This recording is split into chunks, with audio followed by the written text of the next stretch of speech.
नमस्कार दोस्तों अगर चंपा विश्वास रेप केस की बात करें तो ये बिहार के जंगल राज के सबसे काले अध्याय में से एक था। जब लालू यादव की पार्टी आरजेडी का शासन था। मामला 90 के दशक का, जब एक आईएएस ऑफिसर विश्वास की पत्नी चंपा विश्वास को लालू के सबसे करीबी सहयोगी मृत्युंजय यादव ने 2 साल तक बार बार रेप किया और उसका शिकार बनाया। ये सिर्फ चंपा तक सीमित नहीं था, उनकी माँ, उनकी नौकरानी और भतीजी तक को इस दरिंदे ने नहीं बख्शा।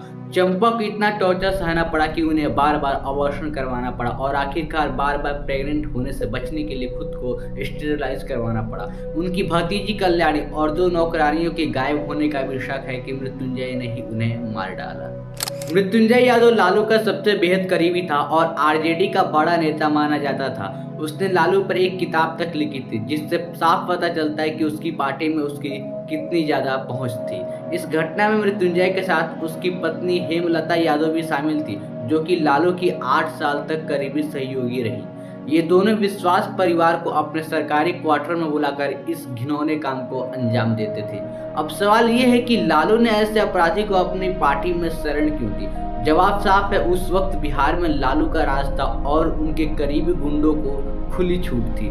मर्डर, किडनैपिंग, रेप जैसे अपराध आम बात थे और आरजेडी के नेताओं को कोई सजा नहीं होती थी। मृत्युंजय जैसे लोग लालू के लिए वोट बैंक और पावर का जरिया थे, तो भला वे उससे क्यों सजा दिलवाते हैं?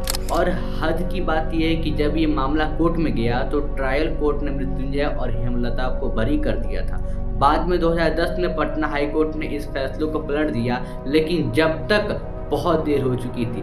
बेबी विश्वास की किडनी और फेल होने से मौत हो गई और चंपा का पूरा परिवार टूट चुका था। ये किस बिहार के उस वक्त की सड़ चुकी सियासत और लालू के जंगल राज की हकीकत को बयान करता है, जहां पावर में बैठे लोग कुछ भी कर सकते थे और कोई कुछ नहीं बोल सकता था। शर्मनाक है, लेकिन ये सच है। अब आप फिर चाहते हैं फिर से वही जंगल राज प्रारंभ हो, तो ठीक है, आप जाति के नाम पर वोट दीजिए, बाकी देखते हैं।